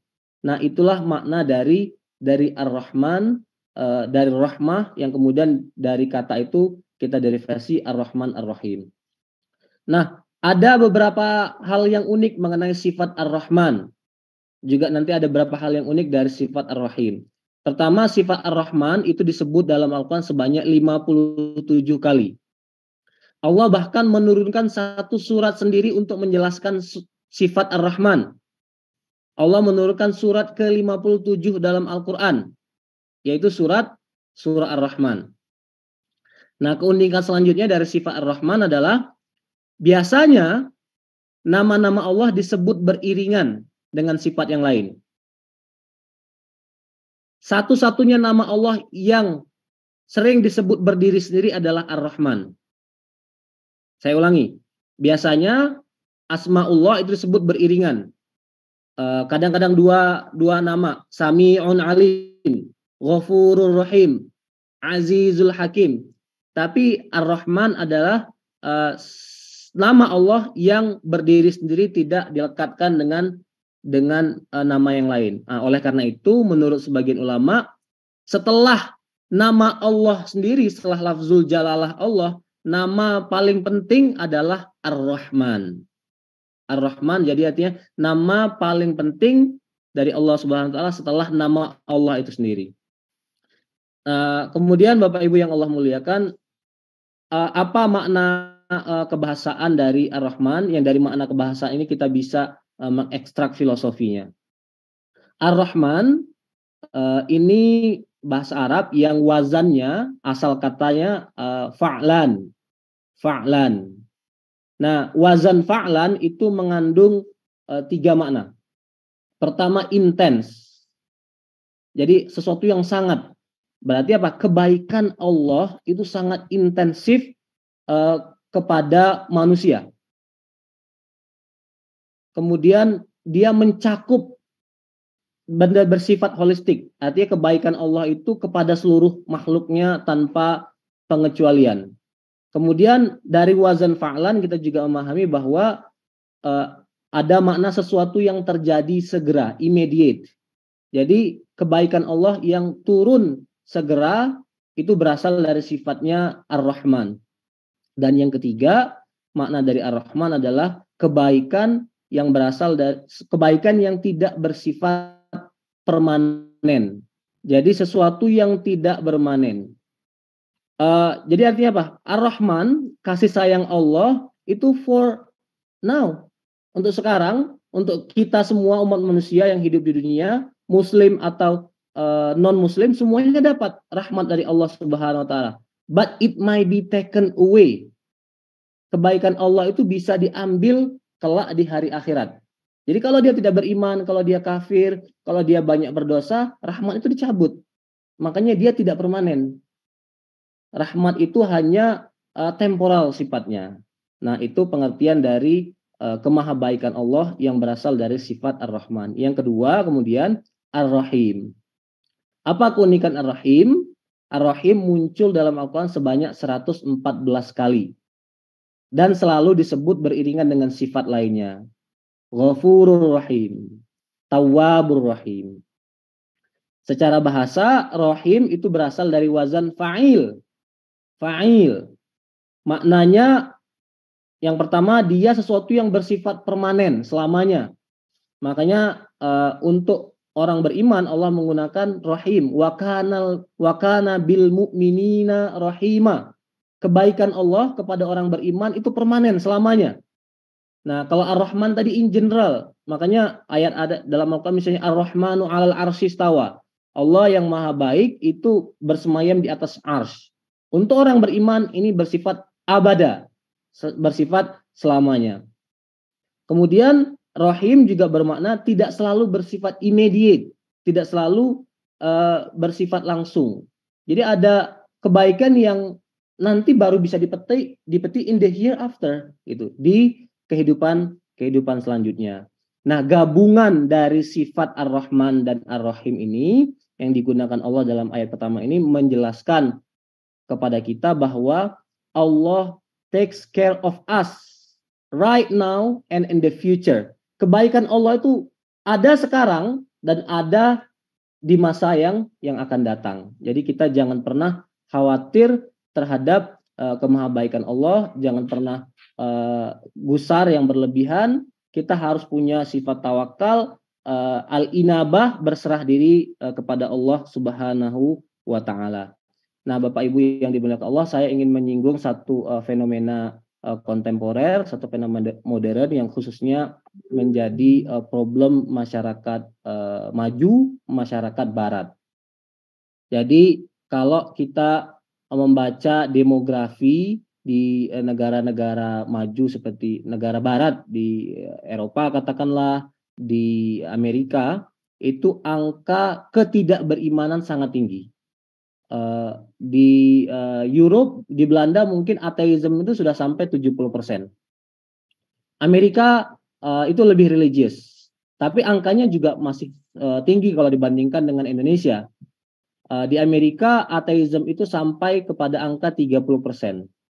Dan you know what? The first reason, alasan penyebab pertama yang membuat orang menjadi ateis, kira-kira apa? Itu bukan soal doubt, bukan soal keraguan mengenai originalitas Bible misalnya. Tapi pertanyaan mengenai suffering, pertanyaan mengenai evil. Jadi the problem of suffering, the problem of evil is the first cause that led the Western people to be agnostic, to be atheist. Ada satu masalah yang disebut dengan masalah penderitaan hidup dan masalah pain, masalah rasa sakit. Jadi pertanyaan orang-orang barat modern, kalau Allah ada, kalau Allah benar-benar maujud, eksis, kenapa terjadi banyak sekali keburukan di muka bumi? Kenapa terjadi penderitaan, terjadi suffering and pain? Jadi kalau Allah benar-benar ada, kenapa Allah membiarkan saya bangkrut dalam bisnis saya? Kenapa Allah membiarkan saya gagal dalam studi saya? Gagal dalam bisnis saya? Kenapa rumah tangga saya berantakan dan etc. gitu. Jadi orang barat kemudian mempertanyakan keberadaan Allah. Nah, rupanya psikologi masyarakat barat modern dan sebenarnya psikologi masyarakat modern in general adalah mereka tidak tahan dengan rasa sakit, tidak tahan dengan yang disebut dengan suffering, sampai kehilangan kemampuan untuk memberikan jawaban. Kehilangan kemampuan untuk menjelaskan kenapa saya harus menderita gitu. Nah, saya ingin menyebut satu nama akademisi di Amerika Serikat, namanya Bart Ehrman. Bart Ehrman nanti bisa di searching di Google, terutama yang suka kajian teologi, kajian tauhid, akidah. Bart Ehrman ini sarjana biblical studies. Dia banyak menerbitkan buku di penerbit terkemuka di Oxford dan lain-lain mengenai kajian kritis Bible. Dia berasal dari Kristen evangelical. Itu yang paling totok, paling konservatif, paling fanatik, tapi kemudian memilih untuk menjadi alumni dari agama Kristen, bahkan menjadi alumni dari semua agama, alias dia menjadi ateis. Dan sekali lagi, yang membuat dia ateis bukan kajian dia mengenai Bible, dia juga kesimpulan dia sama dengan akidah Islam itu. Kesimpulan dia melalui penelitian historis, Jesus is just the messenger. He never claimed as a God. Jadi penelitian historis dia itu, dia gunakan data-data berbahasa Greek, gunakan konteks sosial politik, menggunakan logik dari Bible sendiri. Dia bilang Yesus itu tidak pernah mengklaim sebagai Tuhan. Yesus itu adalah manusia dan Yesus adalah Rasul. Tetapi bukan itu yang membuat dia keluar dari Kristen. Yang membuat dia keluar dari Kristen dan kemudian keluar dari semua agama adalah pertanyaan mengenai kenapa ada penderitaan di muka bumi. Gitu. Nah, itu patologi dan ini endemi yang menimpa masyarakat modern. Kalau kita nggak bisa antisipasi, ini juga bisa menjadi masalah kita di masyarakat Muslim. Anak-anak muda yang terbiasa pleasure, terbiasa enak, semuanya serba gampang, dikasih masyakoh sendiri sedikit, dikasih harot sedikit, mereka protes. Nah, kemudian yang paling mengerikan adalah protes itu bersifat teologis. Wah, Tuhan udah nggak sayang lagi. Bahkan Tuhan udah nggak ada lagi. Dan it happen di Amerika tuh ada kasus terkenal, seorang hafiz, penghafal Al-Quran, kemudian jadi murtad, jadi ateis. Penyebabnya apa? Karena dia sejak usia muda, bahkan dia kehilangan masa muda, waktunya dia habiskan untuk belajar supaya dia jebol diterima di Harvard University. Belajar terus. Tapi setelah kemudian mengikuti ujian nasional, mengikuti UN, dia nggak masuk, nggak lolos. Loh, saya sudah devote myself for praying, for memorizing the Quran. Kenapa Allah membiarkan saya bekerja keras kemudian tidak ada hasilnya? Kemudian itu kasus yang notorious banget, terkenal di Amerika, dia menjadi ateis. Tuhan nggak ada katanya, membiarkan saya menderita. Nah, bagaimana perspektif Islam mengenai penderitaan? Kita harus kembali kepada Ar-Rahman Ar-Rahim. Terutama kebaikan itu tidak harus bersifat immediate. Kebaikan itu tidak harus bersifat langsung. Kebaikan itu ada yang juga yang bersifat jangka panjang.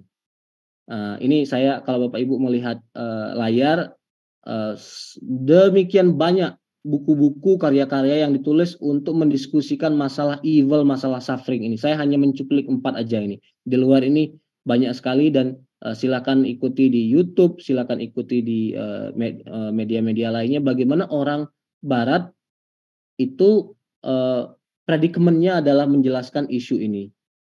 Nah, dalam Islam, suffering itu punya makna. Pertama, penderitaan itu bisa jadi jalan jadi mekanisme kita untuk membersihkan dosa-dosa. Makanya sickness in Islam is redemptive. Gitu. Kalau kita diberikan rasa sakit, itu kata Rasulullah itu menggugurkan dosa-dosa kita gitu. Makanya kalau sakit kita nggak boleh ngeluh, nggak usah kebanyakan mengeluh kemudian sampai mengeluarkan kata-kata kotor. Ya sakit dinikmati aja, sabar sambil banyak berdoa karena dosa kita sedang dibersihkan oleh Allah gitu. Nah orang Barat sudah lepas itu makna redemptif itu gitu. Mereka sudah menghilangkan rasa sakit dari kehidupan mereka gitu. Saya kalau boleh cerita sedikit, kebetulan karena anak saya lahir di situ di Amerika. Jadi di Amerika itu 95% perempuan sudah nggak mau lagi melahirkan secara normal dan tidak mau lagi merasakan rasa sakit saat melahirkan. Karena bagi mereka rasa sakit itu removable dan must be removed. Segala macam teknologi, segala macam alat diciptakan supaya hidup itu pleasure terus, enak terus, nggak ada rasa sakit gitu. Nah sementara bagi kita, bagi orang Islam, bagi perempuan, ya itu sudah built in dalam mentalitas dia, dalam pikiran dia, kita tuh akan ada penderitaan, ada cobaan-cobaan, ada rasa sakit. Anak perempuan kita beranjak usia 9 tahun dia akan ngerti, oh nanti akan ketemu menstruasi agak sakit sedikit, puncaknya adalah ketika melahirkan, itu sudah built in. Nah orang Barat they want to remove pain gitu. Jadi bagi Islam ada rahmat Allah behind suffering, itu mekanisme membersihkan dosa. Kemudian ya kesempatan bagi kita untuk bersabar, kemudian kesempatan bagi kita untuk bersyukur. Saat kita menerima sakit, saat kita menderita, kita bisa melihat ke belakang, oh kita dulu pernah nikmat, pernah berjaya, dan sekarang kita sedang diuji, sedang diberikan tes oleh Allah. Tapi juga it's not the end of everything. At least kita masih bisa bernafas, masih bisa berzikir. Itu kesempatan bagi kita untuk bersyukur kepada Allah Subhanahu wa taala. Dan selanjutnya rasa sakit itu mekanisme bagi kita untuk meningkatkan kapasitas diri kita sendiri. Nah, itu kalau Bapak Ibu lihat ke layar, kita mungkin sempat jatuh sebentar tuh. Gagal sebentar, tapi setelahnya kalau kita melihat itu dengan penuh hikmah, kita akan bangkit lagi. Ketika kita bangkit, kita jauh lebih tinggi daripada posisi kita sebelumnya. Kemudian akan jatuh lagi, bangkit lagi. Jadi hidup manusia itu pasti selalu akan up and down. Kehidupan yang bebas dari kejatuhan, dari kesedihan, kegagalan, hanya kehidupan fil akhirah itu. Makanya Al-Qur'an mengatakan la khaufun alaihim walahum yahzanun. Dan kehidupan yang la khaufun alaihim walahum yahzanun itu bukan di sini, bukan di dunia, tapi di akhirat itu. Bagi kita kematian itu adalah tempat kita bersenang-senang. Gitu. Makanya istilah dalam bahasa Arab al-mautu tuhfatul mu'minin. Kematian itu adalah tuhfah, taman bagi orang-orang yang beriman karena dia melihat kenikmatan Allah Subhanahu wa taala. Itulah momen ketika dia berhenti menderita, berhenti merasakan rasa sakit di dunia. Nah, Bapak Ibu yang dimuliakan Allah, saya kira itu pengantar dari saya. Sisanya mungkin kalau ada tambahan, mungkin koreksi, mungkin masukan dari Bapak Ibu sekalian, dan saya kembalikan kepada moderator, ke Mas Mustafa. Terima kasih.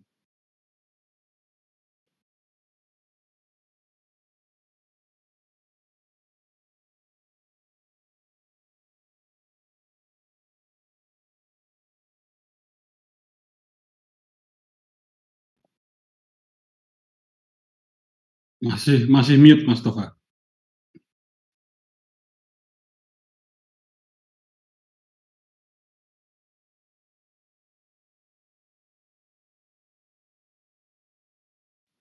Oke, baik, terima kasih Mas Ustadz Rafiq.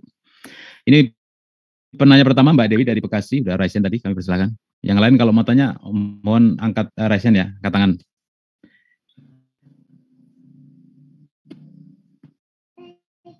Mbak Dewi. Iya. Assalamualaikum warahmatullahi wabarakatuh. Waalaikumsalam. Mohon izin Bapak Ayahanda Bapak Amin Rais, Bapak Ketua DPP Bapak Ridho, dan Bapak Kiai Pak Haji Daris, Ketua DPW Jawa Barat, juga rekan-rekan semua. Selamat pagi, salam sehat selalu untuk kita semua. Yang pertama saya mau, boleh dua ya Pak Ustadz pertanyaannya? Boleh. Yang pertama saya mau tanya, ini kan surat Al-Fatihah ini memang kefadolannya banyak sekali ya, seperti saya kalau anak panas tuh sampai sekarang selalu kita subuh ya dibilangnya dibacakan Al-Fatihah 7 kali gitu kan. Al-Ikhlas, Al-Falaq, An-Nas, dan alhamdulillah memang itu terasa banget ya. Allah itu langsung insya Allah menurunkan panasnya kalau anak saya lagi panas. Nah, boleh nggak sih kalau surat Al-Fatihah ini kita khususkan nih, misalnya kita ini kan di Partai Umat ini pengen bisa maju dan diridhoi Allah, kita mengkhususkan dengan kita membaca Al-Fatihah gitu Pak Ustadz. Itu yang pertama. Terus yang kedua, saya ini kan seorang istri. Nah, kalau seorang istri itu apa-apa itu kan harus ridho suami ya Pak Ustadz. Nah, maaf ini suara dari mana ya? Maaf, yang musik siapa ya? Saya nggak ada suara. Retni tadi. Oke. Nah, kalau misalnya nih suami saya ini awalnya mendukung kita nih di partai ya, di politik nih. Nah, terus setelah berjalan ini tiba-tiba seperti setengah hati kayak gitu. Walaupun mulutnya mengizinkan saya, misalnya ada rapat DPD atau apa mengizinkan, tapi saya ngelihat dari paras mukanya yang seperti setengah hati tuh. Mohon izin bagaimana pendapatnya Pak Ustadz. Pertanyaannya 2 aja, biar yang lain juga ikut bertanya, karena saya dari awal sampai sekarang baru sekarang nih dapat kesempatan, makanya jadi 2 pertanyaan. Itu aja dari saya. Wabillahi taufiq wal hidayah. Wassalamualaikum warahmatullahi wabarakatuh. Assalamualaikum warahmatullahi wabarakatuh. Kayaknya yang pertanyaan kedua untuk Mas Ketum yang jawab itu. Pertanyaan pertama tadi saya nggak ketangkep karena ada distraksi suara tadi. Iya. Mohon diulangi Pak, tadi ada suara. Oke, kan surat Al-Fatihah ini kefadolannya sangat banyak ya Pak ya. Salah satunya bisa untuk obat. Nah, kalau untuk hajat kita nih, hajat kita supaya kita ini bisa menang dan diridhoi Allah, Partai Umat ini boleh nggak sih kita khususkan untuk membaca Al-Fatihah gitu, khusus supaya Allah bisa meridhoi kita di Partai Umat ini. Terima kasih Pak Ustadz. Jazakallahu khairan katsiran. Langsung Ustaz, silakan. Ya, saya mau singgung dulu satu sifat Al-Quran, bahwa Al-Quran itu adalah syifa. Al-Quran itu adalah obat. Itu disebutkan oleh Allah dalam surat Yunus ayat ke-57. Allah berfirman, Ya ayuhan nas, qad ja'atkum mau'idatum mir rabbikum wa syifa'ul lima fis sudur wa hudaw wa rahmatul lil mu'minin. Jadi Al-Quran itu punya identitas sebagai nasihat dari Allah, dan yang kedua adalah syifa'un, obat untuk penyakit yang ada di dalam hati kita. Nah, jadi artinya para ulama membolehkan menggunakan Al-Fatihah untuk menyembuhkan rasa sakit, anak panas itu. Bahkan Ibnul Qayyim yang dianggap sebagai manhaj Puritan ya, muridnya Ibnu Taimiyah, juga membolehkan membaca Al-Fatihah untuk menghilangkan rasa sakit yang bersifat fisik. Tapi lebih penting dari itu, Al-Quran itu syifa lima fis sudur. Jadi beyond materiality, jadi penyakit yang harus diobati Al-Quran itu adalah penyakit hati, penyakit bangsa, penyakit peradaban gitu. Nah, bagaimana hukumnya mengkhususkan membaca Al-Quran untuk partai, membaca surah Al-Fatihah? Ya, kita harus melihat Al-Quran itu secara entirety, secara holistik. Kita boleh banyak membaca Al-Fatihah di banyak kesempatan, tapi juga jangan sampai pandangan kita kemudian hanya dipersempit pada satu surat itu saja. Jadi ingat bahwa surat Al-Fatihah itu adalah sintesis, adalah rangkuman, isinya adalah keseluruhan ayat Al-Quran. Nah, kita harus membaca footnote dari surat Al-Fatihah ini. Kita harus membaca keseluruhan kandungan Al-Quran yang ada di surat-surat yang lainnya gitu. Kemudian pertanyaan kedua nanti biar dilengkapi oleh Pak Ketum, tapi saya ingin menyinggung aja satu prinsip. Ini juga pernah menjadi pembahasan di Muhammadiyah, khususnya buku Tuntunan Keluarga Sakinah. Prinsip-prinsip dalam keluarga itu yang pertama adalah musawa. Artinya adalah equality, persamaan antara laki-laki dan perempuan, semuanya sama di hadapan Allah, sama sederajat di dalam rumah tangga, walaupun satu orang memimpin, tapi yang lain bukan berarti kemudian dinegasikan. Oleh karena itu prinsip yang lainnya dalam Islam, dalam membina rumah tangga adalah prinsip musyawarah, wa amruhum syura bainahum. Jadi ada isu, ada concern, semuanya harus diambil dengan pendekatan musyawarah, difikirkan berdua, bukan dengan jalan sendiri-sendiri. Saya kira saya ada di level itu untuk menjawabnya, sisanya nanti biar ditambahkan oleh Mas Ridho. Syukron, Mas Ridho, silakan ditambahin tadi pertanyaan kedua penting itu. Iya, ya, terima kasih. Jadi ini memang pertanyaan dan juga beberapa masalah yang kita lihat. Kita menemukan beberapa kasus seperti ini. Jadi memang ini satu tantangan, apalagi banyak di tengah kader-kader kita ini yang background-nya juga memang benar-benar baru ya di dunia partai, dunia organisasi seperti ini. Jadi kalau saya pikir, saya mungkin menambahkan dari sisi yang praktikal ya. Jadi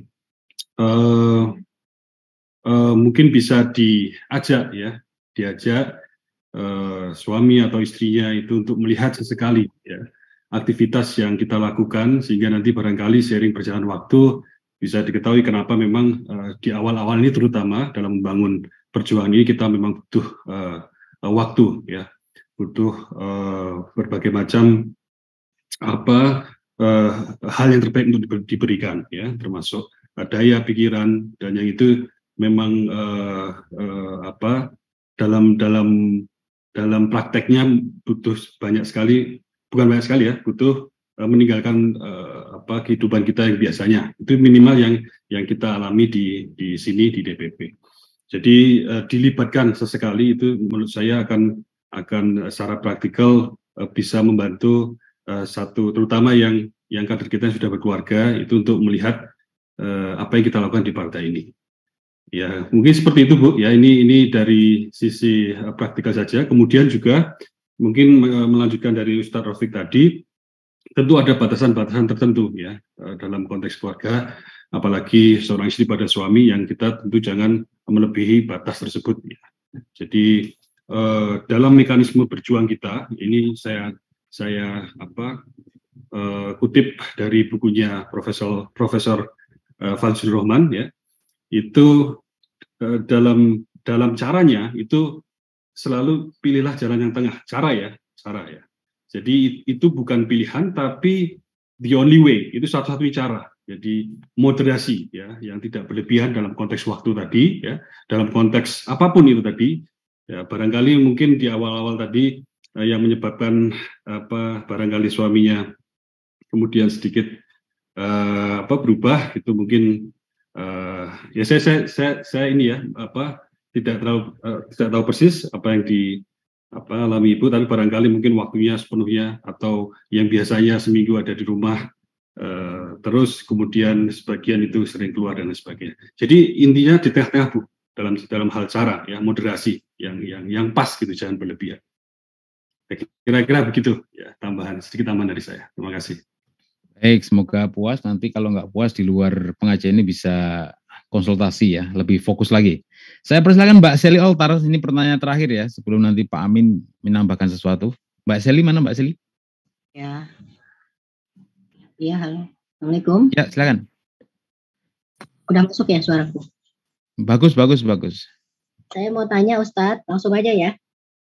Ini kitab Tanwir tafsirnya Muhammadiyah ini apakah sudah komplit 30 juz dan diterbitkannya sudah berapa bahasa? Saya belum lihat di DPP, ini mohon izin Ketum kalau bisa dihadirkan di DPP kitabnya biar kita bisa baca. Itu aja. Syukran. Assalamualaikum. Assalamualaikum. Silakan Ustaz. Ya. Belum Mbak, baru 2 juz, jilid 1, jilid 2, dan memang karena kerja kolektif juga itu ciri khas Muhammadiyah, ijtihad jama'i, jadi semua hal yang ditulis ya harus didiskusikan, harus didialogkan, konsep dibuat kemudian disampaikan ke muka konsel gitu, biar semuanya memberi masukan. Nah itu makanya alasannya dia menjadi takes time gitu. Jadi jilid pertama itu dulu di launching di Muktamar Makassar, jadi program penulisan tafsir ini sudah ada sejak 2010. Dalam 5 tahun baru 1 juz kemudian terbitkan jilid pertama di launching di Makassar. Kemudian muktamar kedua baru terbit jilid kedua, juz kedua. Jadi memang ada ya kesulitan-kesulitan untuk mempercepatnya. Tapi kalau kita pikirkan kalau menunggu muktamar baru keluar jilid ketiga, kapan selesainya Al-Quran ditafsirkan, itu juga satu aspek teknis yang didiskusikan di Majelis Tarjih di Muhammadiyah, gimana ada percepatan penulisan tafsir ini. Sudah berapa bahasa diterjemahkan? Belum ada, baru bahasa Indonesia saja.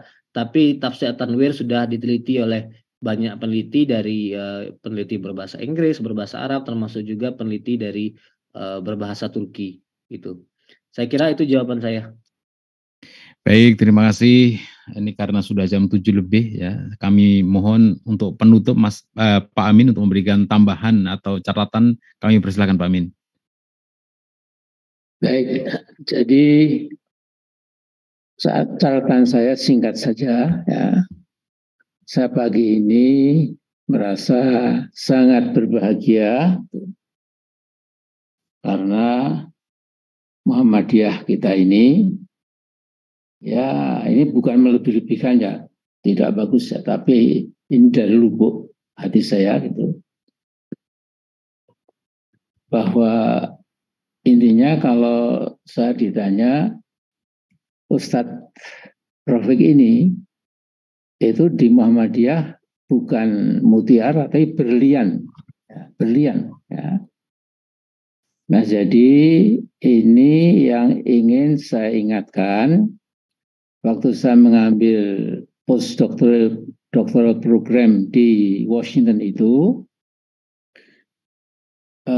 saya diingatkan oleh seorang profesor di sana yang mengatakan bahwa kelemahan dari para intelektual dunia Islam yang sempat berhijrah ke negeri yang jauh untuk menimba ilmu, apakah itu ke Mesir sampai ke Eropa dan Amerika, tatkala pulang itu mestinya melahirkan intelektual yang lebih muda lagi, seperti ibaratnya biji jagung ditanam untuk mengeluarkan biji jagung yang lebih banyak. Tapi kata profesor tadi ya, itu sayangnya ini bibit-bibit unggul itu begitu pulang ke negara masing-masing itu seperti masuk ke pabrik roti habis gitu ya. Nah, jadi saya senang sekali melihat bahwa saya sebagai orang Muhammadiyah yang sudah menjelang sunset ya. Jadi kapan hurufnya walau alam ya. Tapi saya senang sekali mendengarkan keterangan yang sangat jelas sekali ya dari Ustadz Rafiq tadi. Nah, cuma tadi Ibu Dewi siapa tadi yang mengatakan bagaimana kalau dibagikan ya. Ini jangan dibagikan, Bu, kita beli, Bu. Ya, kita beli. Kalau perlu malah harganya kita mahalkan sedikit gitu. Karena ini kitab yang sangat bagus gitu, dan ini akan menggairahkan kita untuk lebih mendalami lagi. Nah, kemudian Pak Ustadz Rafiq biasanya kalau sudah seperti ini mau ditutup, itu yang berdoa biasanya Ustadz Sambu ya. Kalau nggak ada Pak Sambu ya kemudian saya menutup dengan doa. Nah, karena ada Ustadz Rafiq, saya minta mewakili saya menutup pertemuan kita ini ya, dengan doa. Nah, mudah-mudahan saya yakin kalau tiap Jumat pagi kita seperti ini ya, kemudian makin banyak yang ikut, mungkin 2-3 tahun itu luar biasa akan terjadi semacam revolusi mental spiritual.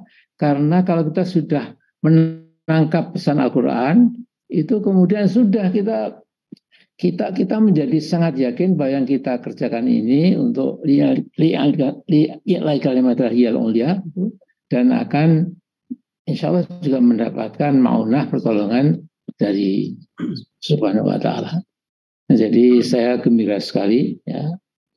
Mudah-mudahan Pak Ridho dan juga Pak Tova, ini Jumat pagi seperti ini kita gelurakan terus, kita perbanyak lagi forum audiensnya, dan saya yakin sekali akan menambah kekuatan kita dalam berjuang fisabilillah. Saya kira begitu. Lewat Pak Tova kita minta ditutup dengan doa oleh Ustadz Arik. Silakan. Langsung Ustadz, silakan. Ya, mohon izin Pak Amin, mohon izin para asatid, para senior semuanya untuk memimpin doa. A'udzubillahi minasyaitonirrajim. Bismillahirrahmanirrahim. Allahumma lakal hamdu kulluh wa lakas syukru kulluh. Allahumma lakal hamdu bil iman wa lakal hamdu bil islam wa lakal hamdu bil Qur'an. Allahumma lakal hamdu hatta tarda wa lakal hamdu idza radit wa lakal hamdu ba'da ridha. Allahumma shalli wa sallim ala nabiyyina Muhammad wa ala alihi wa ashabi ajma'in. Allahumma ja'alil Qur'ana rabi'a qulubina wa nura sudurina wa jala'a ahzanina wa dhahaba humumina wa qaidana wa sa'iqana ila jannatika jannatin na'im. Allahumma ja'al jam'ana hadha jam'an marhuma wa tafarruqana min ba'diha tafarruqan ma'suma. Rabbana hablana min azwajina wa dhurriyyatina qurrata a'yun waj'alna lil muttaqina imama. Rabbana zalamna anfusana wa illam taghfir lana latarhamna lanakunanna minal khasirin. Allahumma ighfir lana wa liwalidayna warhamhum kama rabbawna shaghira. Allahumma a'inna ala dzikrika wa syukrika wa husni ibadatik. Allahumma inna nas'aluka ridhaka wal jannatal firdausal a'la wa na'udzubika minan nar. Allahumma inna nas'aluka ridhaka wal jannatal firdausal a'la wa na'udzubika min sakhatika wan nar. Allahumma inna nas'aluka ridhaka wal jannatal firdausal a'la wa na'udzubika min sakhatika wan nar ya arhamar rahimin ya sami' alim ya basir. Rabbana atina fid dunya hasanah wa fil akhirati hasanah wa qina azaban nar walhamdulillahi rabbil alamin.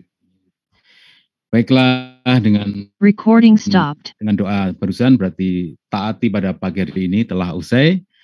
Dan sekali lagi saya ucapkan terima kasih kepada Ustadz Rafiq dan Pak Amin. Semoga nanti pekan depan bisa ikut kembali memberi semangat pada adik-adik kita. Dan insya Allah nanti saran Pak Amin yang kita laksanakan karena rata-rata yang ikut 115, 120. Jadi saya kira kurang maksimal. Insya Allah pekan depan akan kita maksimalkan kembali. Mari kita tutup taati pagi ini dengan doa kafaratul majlis. Subhanakallahumma wa bihamdik asyhadu an la ilaha illa anta astaghfiruka wa atubu ilaih. Kalau ada kesalahan minta maaf. Assalamualaikum warahmatullahi wabarakatuh. Waalaikumsalam warahmatullahi wabarakatuh. Ustadz, mohon materinya kalau bisa kita minta Ustadz tadi banyak yang minta tadi. Boleh saya kirim nanti melalui Mas Hanafi. Boleh. Ya. Matur nuwun Ustadz. Sami-sami. Terima kasih semuanya. Assalamualaikum. Saya mohon pamit. Selamat beraktivitas, semoga barokah selalu. Terima kasih semuanya.